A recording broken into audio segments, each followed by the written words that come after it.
새벽 첫 예배, 월상 예배 오르신 우리 성도님들 가운데 가정의 달 또 계절의 여왕 5월입니다. 이 5월에 있을 하나님의 큰 축복과 은혜가 한 달 내내 넘치시기를 축원합니다. 우리 그런 기대를 가지고 하나님 말씀 예레미야 39장 오늘 제목이 예루살렘 성의 함락입니다. 이 말씀을 통해서 또 우리들에게 오늘 하루를 넉넉하게 살 수 있는 큰 은혜와 사랑이 부어질 줄 믿습니다. 이스라엘 백성들은 예루살렘이 영원할 줄 알았습니다. 그리고 이 예루살렘이 영원할 수 있다라고 믿었던 게 예루살렘에 뭐가 있었습니까? 성전이 있었습니다. 그 성전 안에 하나님의 임재의 상징인 쉐키나의 영광이라고 하죠. 하나님의 임재의 상징인 법궤가 있었기 때문입니다. 법궤 안에 뭐가 있었죠? 두 돌판인 성경 말씀, 하나님이 직접 써주신 말씀이 있었기 때문에 하나님의 임재가 있는 이 예루살렘은, 이 성전은 망하지 않을 것이다. 이런 믿음이 있었습니다. 그런데 그 믿음이 산산조각 나는 게 이제 오늘 말씀입니다.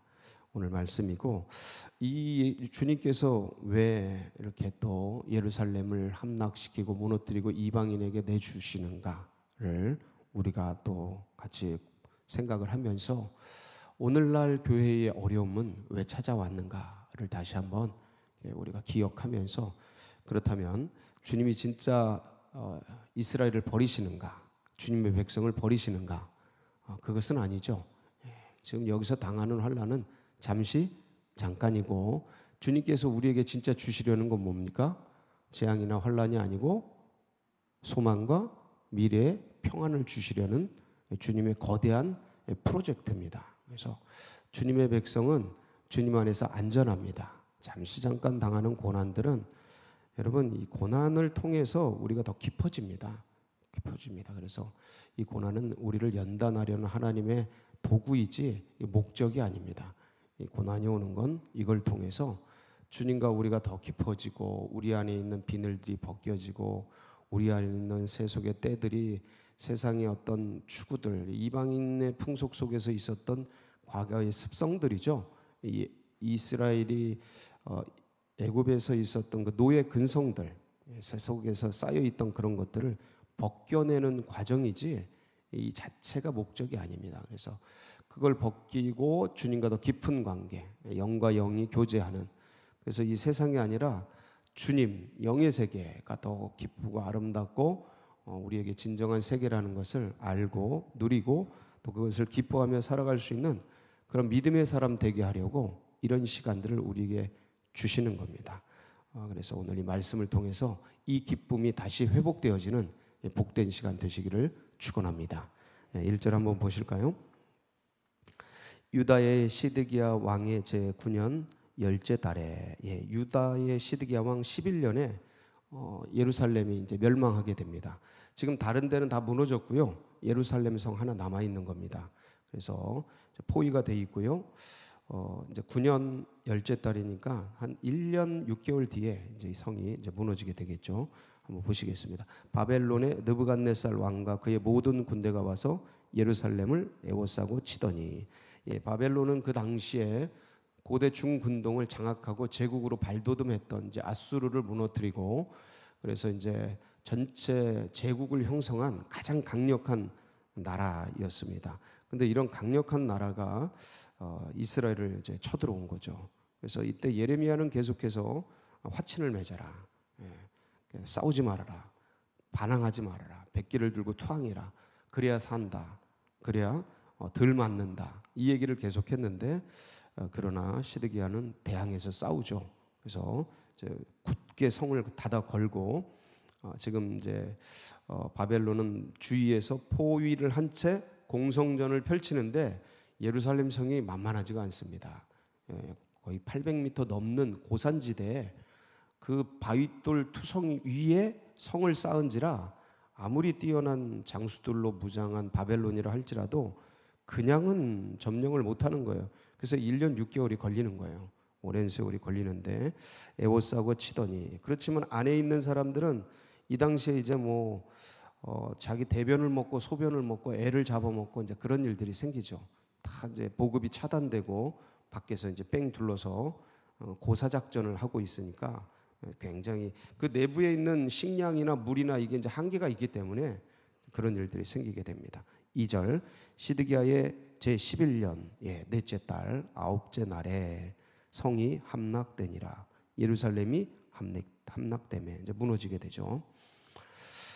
3절 바벨론 왕의 모든 고관이 나타나 중문에 앉으니 곧 네르갈사레살과 삼갈 네부와 내시장 살스김이니 네르갈사레살은 궁중장관이며 바벨론 왕의 나머지 고관들도 있더라. 이제 모든 고위직들이 바벨론의 고위직들이 예루살렘을 함락하고 이 예루살렘 땅 밟기가 이렇게 어렵구나. 그리고 쫙 포진해서 이제 심판을 하는 거죠. 심판. 근데 이때 이제 시드기야가 이제 도망을 가죠. 시드기야가 전세가 불리함에도 불구하고 왜 항복을 안 했을까요? 이게 중요합니다. 왕인데 리더잖아요. 이 왕인데 뭔가 판단을 해야 돼요. 이거 항복을 해야 되는가? 싸워야 되는가? 싸워서 이길 수 있는가? 진다면은 싸우다가 항복하는 게 아니고 빨리 항복하는 게 좋은데 어떻게 판단을 해야 되는가? 그때 시기, 그다음에 결단 이런 것들을 통해서 이 상황과 환경 속에서 가장 최적의 방향들을 잡아가야 되는데 그때 주님께 물어야 되거든요. 왜냐하면 때와 시는 주님께 있지 인간에게 있는 게 아닙니다. 그래서 때와 시를 어떻게 해야 되는가, 이런 상황 속에서 어떻게 움직여 가야 되는가 하고 이제 판단하고 결단하고 주님께 묻고 듣고 그 길을 걸어가야 되는데 시드기야가 그걸 안 해요. 그걸 안 하고 뭘 두려워하냐면 사람들을 두려워해요. 그러니까 이게 말씀을 두려워하고 주님을 두려워해야 되는데 그게 아니고 뭘 두려워한다고요? 주위의 여론, 상황, 환경, 사람 이런 거를 두려워하는 거예요. 그게 어디에 있냐면 이 전장에 있는데 예레미야 38장 19절 한번 보실까요? 19절 시작. 시드기야 왕이 예레미야에게 이르되 나는 갈대아인에게 항복한 유다인을 두려워하노니 염려하건대 갈대아인이 나를 그들의 손에 넘기며 그들이 나를 조롱할까 하노라 하는지라. 이게 보세요. 갈대아인에게 항복한 유다인, 그러니까 유대인들을 두려워하는 거예요. 자기 동족들 그들이 뭐라 할까봐. 그래서 그 사람들이 나를 이렇게 패배한 패장이다 막 그런 욕을 들어먹을까봐 사람들을 두려워해서 판단을 안 합니다. 잘못된 판단을 하죠. 그리고 싸우는데 그래서 오늘 어떻게 돼요? 이 시드기야가 한번 볼까요? 5절 갈대아인의 군대가 그들을 따라 여리고 평원에서 시드기야에게 미쳐 그를 잡아서 데리고 하마 땅 림나에 있는 바벨론의 느부갓네살 왕에게로 올라가매 왕이 그를 신문하였더라. 어떻게 신문합니까? 6절 바벨론의 왕이 림나에서 시드기야의 눈앞에서 그의 아들들을 죽였고 이 자녀들, 이 아들들을 전부 죽여버려. 왕이 또 유다의 모든 귀족들을 죽였으며 그 죽어가는 걸 다 보는 거예요. 누가? 시드기야가. 자기 아들들이 죽고 자기 같이 11년간 동고동락해왔던 신하들이 죽고 그리고 그 다음에 7절 왕이 또 시드기야의 눈을 빼게 하고 그 다음에 눈을 빼버리는 거예요. 야, 이거 굉장하지 않습니까? 그래도 일국의 왕인데 이거는 엄청난 거죠. 눈을 빼버려요. 그럼 마지막 장면이 자기 아들들이 죽고 신하들이 죽는 장면. 이게 지워지지 않죠. 머릿속에서. 마지막 본 장면이니까. 군대 가기 전에 먹었던 음식들이 늘 눈앞에서 아른거립니다. 군대 가면 제가 훈련 받으면서 그때 먹었던 거, 그거 진짜 맛있었는데 엄마가 삼겹살 사줬는데 그 불고기 진짜 맛있었는데 맨날 그런 얘기해요. 고생하면서 그 마지막 장면. 이게 눈앞에 눈 빼기 전에 그 장면들이 이제 머릿속에 세팅이 딱 돼버리는 거예요. 죽는 모습.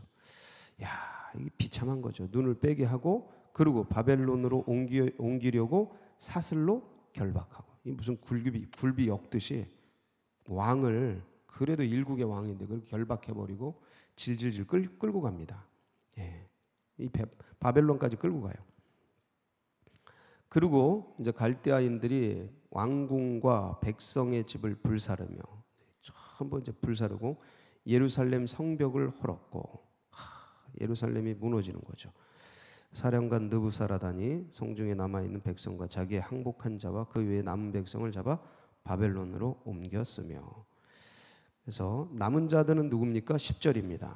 사령관 느부사라단이 아무 소유가 없는 빈민을 유다 집에 남겨두고 그날의 포도원과 밭을 그들에게 주었다. 그래서 산은 누가 지켜요? 산은 좋은 나무들은 다 잘려나가고 쓸모없는 나무들이 산을 지킨다. 이런 얘기가 있습니다. 빈민들이 이 유다를 이제 지키게 되는 거죠. 아주 그냥 뭐 싸그리 다 굴비 엮듯이 다 끌어가고 초토화시킨 거예요. 다 불살라버리고 무너뜨리고 깨뜨리고. 이게 한 왕의 잘못된 실수, 판단. 뭘 두려워한 거예요? 사람들, 주위 환경 이런 거 두려워하고 판단을 잘못한 거예요. 하나님 말씀이 임한 것 그거 붙들고 두려워도 힘들어도 씨름할 줄 알아야 되는데 이제 그거를 하지 못한 거예요. 그래서 이렇게 해서 이제 끌려가게 됩니다. 자, 그런데 오늘 말씀을 보면 이 희한하게 어울리지 않는 말씀이 하나 있죠. 15절 이하 18절까지인데 이게 전혀 다른 문맥이거든요. 나라가 망하고 예루살렘이 항복되는 내용 중에 갑자기 과거 얘기가 나옵니다. 15절 볼까요? 예레미야가 감옥들에 갇혔을 때, 이거는 감옥들에 갇혔던 건 과거잖아요. 과거인데 이제 풀려나 있었는데 이제 과거예요. 여호와의 말씀이 그에게 임하니라. 16절 너는 가서 구스인 에벳멜렉에게 말하기를 만군의 여호와 이스라엘 하나님이 말씀에 내가 이 성에 재난을 내리고 복을 내리지 아니하리라 한 나의 말이 그날에 네 앞에 이루리라. 이 에벳멜렉에게 말하는 거예요. 이 성이 무너지고 함락이 될 거다. 자, 이 얘기예요. 그런데 17절 여호와의 말씀이니라. 내가 그날에 너를 구원하리니. 내가 그날에 너를 뭐하리니요? 할렐루야. 이 복이 여러분에게 있기를 축복합니다. 이게 바로 진노 중에라도 긍휼을 잊지 아니하신다. 진노 중에라도 긍휼을 잊지 아니하신다. 그러니까 그 성이 무너지고 예루살렘이 함락되어지고 수많은 귀족들이 끌려가는데 내가 너를 구원하리니 네가 그 두려워하는 사람들의 손에 넘겨지지 아니하리라. 이게 이제 굉장히 고위직인데 이 에벳멜렉이 다 끌려가는데 이 사람만 안 끌려가는 거예요. 왜 안 끌려갑니까? 18절 내가 반드시 너를 구원할 것인즉 네가 칼에 죽지 아니하고 네가 노량물같이 네 목숨을 얻을 것이니 이는 네가 나를 뭐했음이라 믿었음이라. 여호와의 말씀이니라. 그러니까 믿는 자는 사는 겁니다. 뭘 믿었어요? 이 에벳멜렉이 뭘 믿은 거예요? 하나님의 말씀을 두려워할 줄 알았던 거예요. 예레미야가 말을 하는 거를 그것을 믿었던 거예요. 그 믿음의 표현이 어떤 거였어요? 이 에벳멜렉이 이 38장에 보면 예레미야가 진흙구덩이 속에 빠지게 됩니다. 그러니까 거기에 갇히게 돼요. 이 시드기야가 죽이려고 거기다 던져넣어요. 사람이 진흙구덩이 같은데 이제 들어가면 계속 쪼이고 하니까 얼마 못 삽니다. 근데 거기서 끌어내요. 한번 보실까요? 예레미야 38장 8절에서 11절인데 한번 보시겠습니다. 시작. 에벳멜렉이 왕궁에서 나와 왕께 아뢰어 이르되 내 주 왕이여 저 사람들이 선지자 예레미야에게 행한 모든 일을 악하나이다. 성중에 떡이 떨어졌거늘 그들이 그를 구덩이에 던져 넣었으니 그가 거기에서 굶어 죽으리이다 하니 왕이 구스 사람 에벳멜렉에게 명령하여 이르되 너는 여기서 30명을 데리고 가서 선지자 예레미야가 죽기 전에 그를 구덩이에서 끌어내라. 에벳멜렉이 사람들을 데리고 왕궁 곳간 밑방에 들어가서 거기에서 헝겊과 낡은 옷을 가져다가 그것을 구덩이에 있는 예레미야에게 밧줄로 내리며 그래서 거기서 이제 끄집어내서 살려내는 거예요. 저 구덩이에 누가 던지게 했어요? 시드기야 왕이. 근데 이 충성스러운 에벳멜렉이 저러면 죽는다. 살려내야 된다. 그래서 간언을 하죠. 충정의 말을 합니다. 사실 그런 말 하기가 쉽지 않습니다. 시드기야 왕이라는 사람의 의도가 있는데 저 던져서 죽여버려라 뭐 이런 의도가 있는데 그런 의도와 목적을 가지고 있는 지도자와 그 왕이 서슬퍼런 권력이 있는데 거기 나가가지고 왕이요 그러면 안 됩니다. 살려내야 됩니다. 이 말하기가 그게 쉽지 않습니다. 근데 목숨 걸고 나가서 살려내자고 이제 충원을 했고, 그리고 시드기야가 이게 왔다 갔다 해요. 조울증 환자처럼 이 성격이 불안하고 사람들 따라다니니까 이 말 들으면 저 말 저거 같고 저 말 들으면 저거 같고 그러니까 왔다 갔다 합니다. 그래서 이제 살려내게 되는데 이때 이 믿음의 이 행동을 했던 거예요. 그래서 주님이 예레미야를 통해서 에벤멜렉을 살려내는 겁니다. 여러분 이 시대에서 여러분이 에벤멜렉 같은 분들이 되시기를 바랍니다. 믿음으로 움직여야 돼요. 하나님의 음성 따라. 그래서 이 예루살렘 성이 결국 이렇게 무너지고 함락이 되어집니다. 그런데 이게 과연 진짜 무너진 거냐? 한 나라가 무너지고 사라져 버렸어요. 식민지가 된 거죠. 그리고 거기에 구성원들은 전부 디아스포라가 돼서 흩어져 버리고 가난한 자들 헐벗은 빈민들만 남아서 이 나라를 지키게 되는데, 지키는 게 아니죠. 던져진 거죠. 황폐화된 땅에 이렇게 되고 나머지 왕을 포함한 모든 사람들은 흩어지고 끌려가고 포로가 되고, 그리고 껍질만 남아 있고 이제 멸망한 거죠. 그러니까 사람으로 말하면 죽은 겁니다. 무덤에 들어간 거예요. 썩은 거예요. 무덤에 들어가서 썩었어요. 없어진 거죠. 한 사람으로 말하면 나라가 그렇게 된 거예요. 근데 이게 진짜 그렇게 된 거냐? 진짜 멸망한 거냐? 아니라니까요. 나를 믿는 자는 죽어도 살겠고, 이 산다니까요. 하나님이 살리셔요. 그래서 이게 죽은 게 아니고 산 게 아니에요. 세상 사람들. 진짜 뭐가 죽은 거고 뭐가 진짜 산 거냐? 믿음 안에 있는 사람들은 죽어도 살고, 살아서 믿는 자는 영원히 죽지 아니하리니 네가 이것을 믿느냐? 할렐루야. 그러니까 이 예루살렘 성이 이렇게 무너지고 사라지고 깨어지는 것 같은데 주님이 말씀하시는 거예요. 이것은 너희들을 재앙과 죽이려는 게 아니고 환난이 아니고 너희들에게 미래와 소망을 주려는 잠시간의 연단이다. 우리 눈에는 이게 죽는 것 같고 너무 힘들어서 이렇게 끝나는가 보다 하는 것 같은데 그게 아닌 거예요. 주님은 계획이 있으시고 주님은 생각이 다 있으신 거예요. 그래서 결국 이렇게 죽여놓고 살리시는 거예요. 죽여놓고 살리셔요. 이게 놀라운 거 아닙니까? 그래서 이 이스라엘 백성들에게 뭐가 들어가게 하기 위해서요? 믿음 한 조각 들어가기 위해서. 그래서 사람이 떡으로 사는 게 아니라 뭐로 살아요?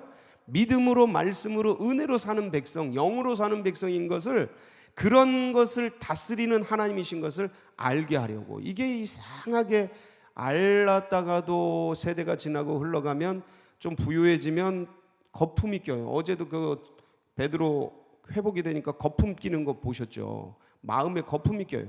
그러면서 또 사람에게로 눈이 돌아가고 세상에 눈이 돌아가고, 그렇게 이것들을 안 하게 하기 위해서 철저한 연단을 시키는 과정이 바로 이 시간이에요. 포로로 끌려가서 죽도록 눌리고, 하나님이 왕이 아니고 세상이 왕인 상황이 어떤 것인지를 보고 경험하고, 진짜 그들에게 하나님이 나의 왕이 되어 주시옵소서, 이 나라 민족의 왕이 되어 주시옵소서라는 간절한 소망과 자율적 소망이 일어나도록, 그 인격적 소원, 인격적 스스로 원하는 그 소망이 일어나도록 주님은 그걸 원하시는 거예요. 그래서 이 시간들을 통해서 살리기 위한 시간이다. 분명히 주님께서는 이건 과정이지 결론이 아니다. 여러분, 우리가 당하고 있는 지금 이 시간들, 물론 이 시간들을 통해서 교회는 다시 일어나야 합니다. 눌림을 통해서 여기서 다시 빚어져야 돼요. 그래서 이 엄청난 시대적 전환기, 코로나 상황의 이 형국에서 교회가 확 눌려가지고 압박당하고 짓눌리고 하면서, 여기서 짓눌리면서 다시 빚어져 나오듯이 교회가, 우리가 이런 엄청난 잘못을 저질렀구나, 하나님 앞에 등 따스고 배불러지더니 우리가 이렇게 감각이 없어졌구나, 이렇게 세속을 끌어가는 게 아니고 세속화가 되었구나, 이렇게 동화가 되었구나, 그러면서 이 구별되어야 되는데 완전히 그냥 얼그러져서 뭉그러져서 세상에 보다 더해졌구나, 세상보다 더해졌구나, 들어가 보니까 세상보다 더한 거예요. 그 겉모술수를 쓰는 것들이 이 엄청난 것들이 교계와 이 교단과 이 어떻게 신앙계의 한국 교회의 세계 교회의 암덩이처럼 꿈틀거리면서 그러고 있는데 그걸 몰라요. 그게 맞는 줄 알고 있고 그것이 잘하고 있다고 생각하는 거예요. 이 착각과 오만이 이 예루살렘 성을 멸망시키고 성전을 무너뜨리는 참담한 결과가 일어나게 한 것이죠. 그래서 우리는 이렇게 눌리고 압박당하면서 이걸 깨닫고 다시 일어나 빛을 발하는 그런 역사가 일어난다면 지금의 함락과 패망과 멸망과 죽음과 고통은 우리로 하여금 다시 일어나고 회복되고 부활되게 하는 하나의 과정과 단계일 뿐이다. 지금 내가 당하는 이 고난, 아픔, 환난은 놀라운 하나님의 영광을 드러내는 하나의 과정일 뿐이다. 믿으십니까? 예, 그럼요. 그런 시간이 되어지는 거예요. 그래서 예레미야 29장 11절 예레미야서의 주제입니다. 이게 예레미야서의 주제. 죽어도 죽는 게 아니고 죽어도 사는 거다. 예, 믿는 자는 죽어도 살겠고 같은 말이에요. 이게 신약의 버전이죠. 한번 보실까요? 29장 11절 시작. 여호와의 말씀이니라.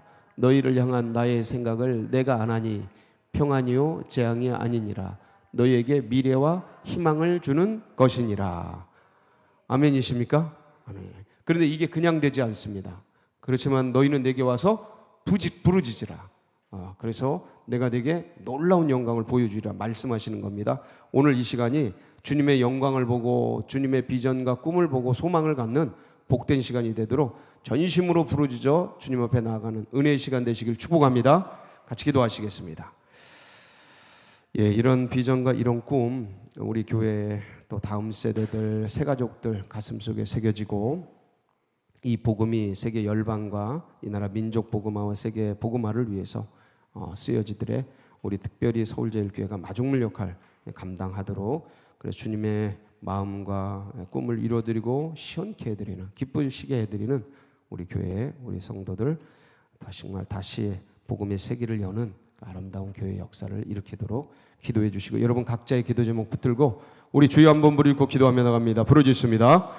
주여